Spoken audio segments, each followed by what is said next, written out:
Welcome to our channel. Today Bible verse in Tamil.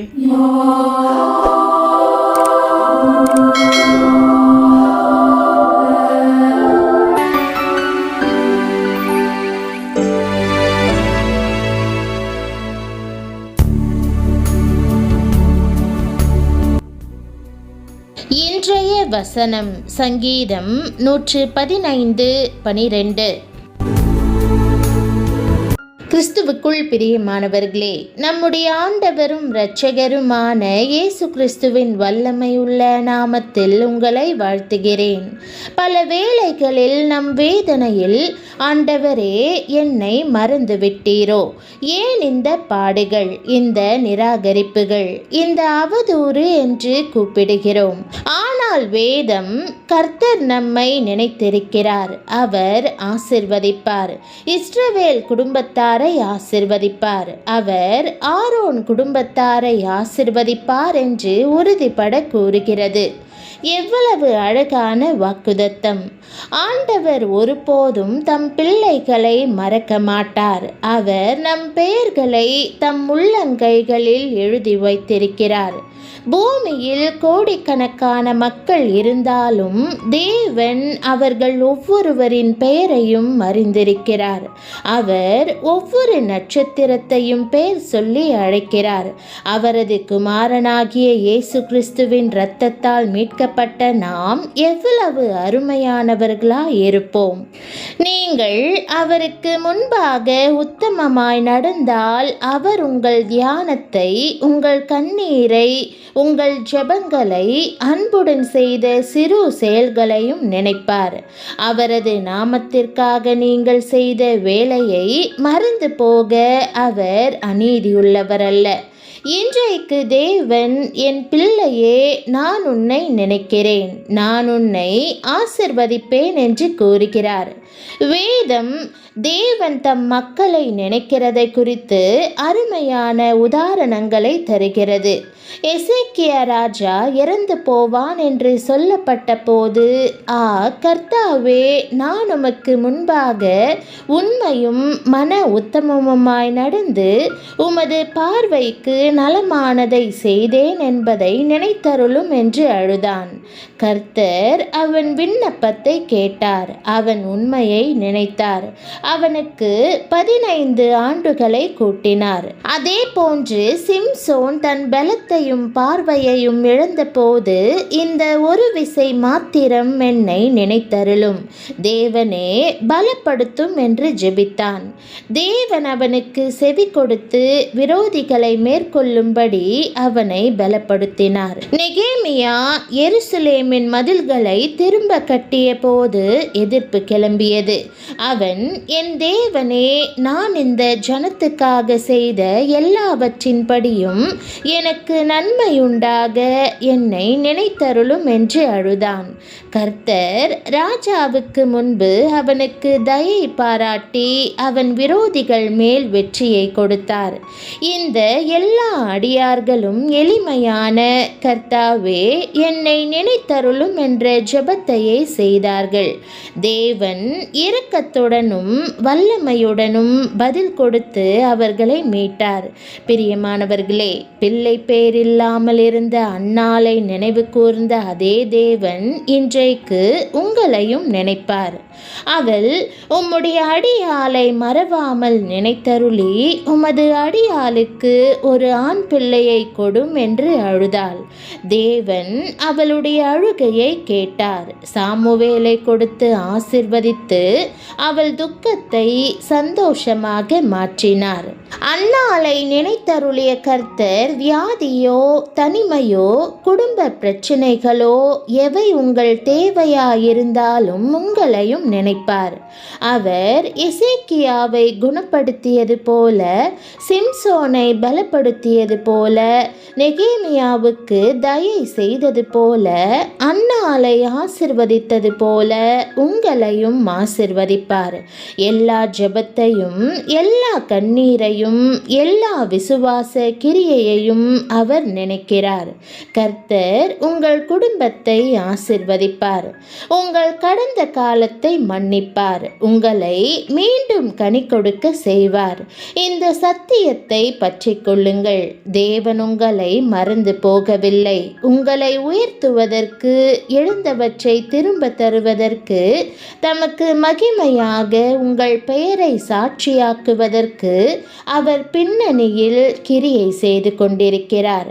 ஆண்டவராகிய இயேசு கிறிஸ்து உங்களை மிகவும் நேசிக்கிறார். நீங்கள் சாதாரணமானவர்கள் அல்ல.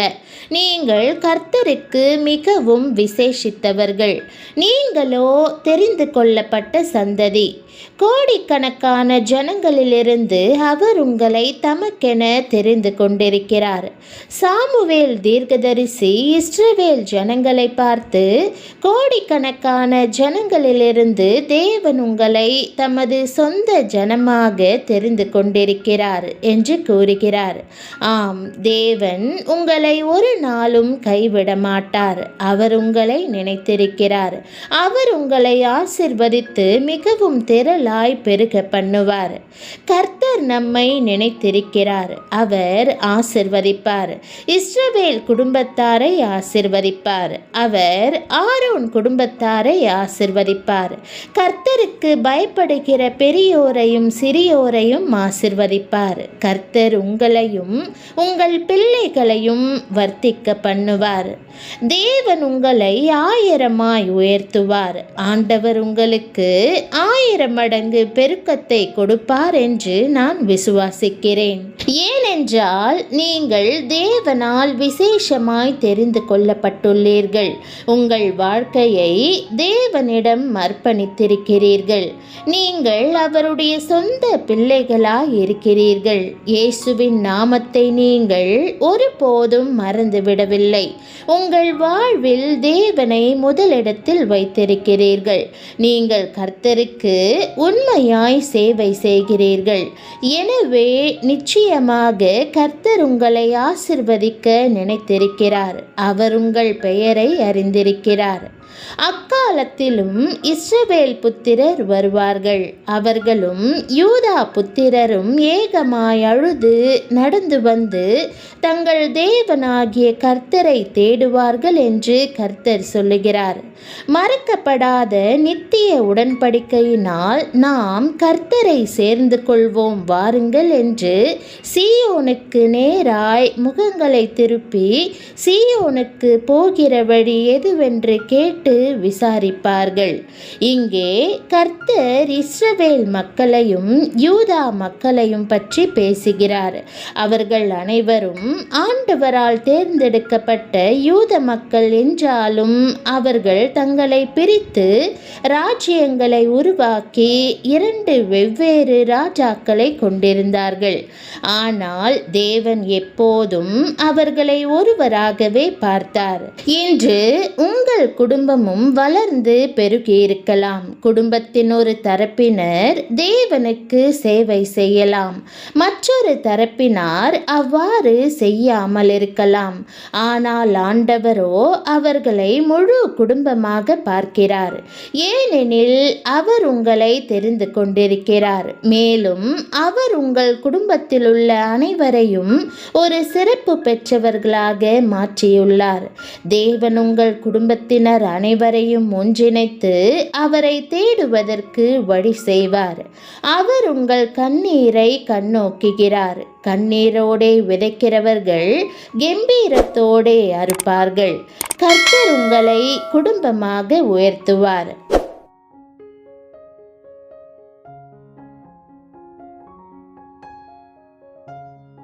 ஜெபம். அன்பின் பரம தகப்பனே, என்னையும் என் குடும்பத்தினரையும் உமது ஜனங்களாக தெரிந்து கொண்டீரே, உமக்கு நன்றி. கர்த்தாவே, என்னை 1000 பெருக செய்தருளும். மாம்சீகமான காரியங்களை என்னிடத்திலிருந்து நீக்கியருளும். உலக காரியங்களின்படி நான் நடவாமல் உமது சித்தத்தின்படி நடக்க கிருபை செய்தருளும். இல்லாதவைகளை இருக்கிறவைகளைப் போல அழைக்கின்ற தேவனே, இப்போதும் என் வாழ்வில் இல்லாத ஆசிர்வாதங்களை இருக்கிறவைகளாக அழைத்தருளும். என்னுடைய தாழ்விலும் என்னை நினைக்கிறதற்காக உம்மை ஸ்தோத்தரிக்கிறேன். ஆண்டவரே, நான் வேதனையில் கதறும்போது என்னை நினைத்தருளும். என் கண்ணீரை கண்டு என் ஜெபங்களுக்கு பதிலளியும்.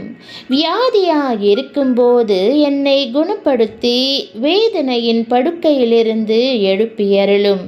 நான் பலவீனமாயிருக்கும்போது என்னை பலப்படுத்தும். நான் விழுந்து போகும்போது என்னை எழுப்பியருளும். நான் விரோதத்தை எதிர்கொள்ள நேரிடும்போது உம்முடைய தயையை எனக்கு காட்டி வெற்றியை அருளிச் செய்யும்.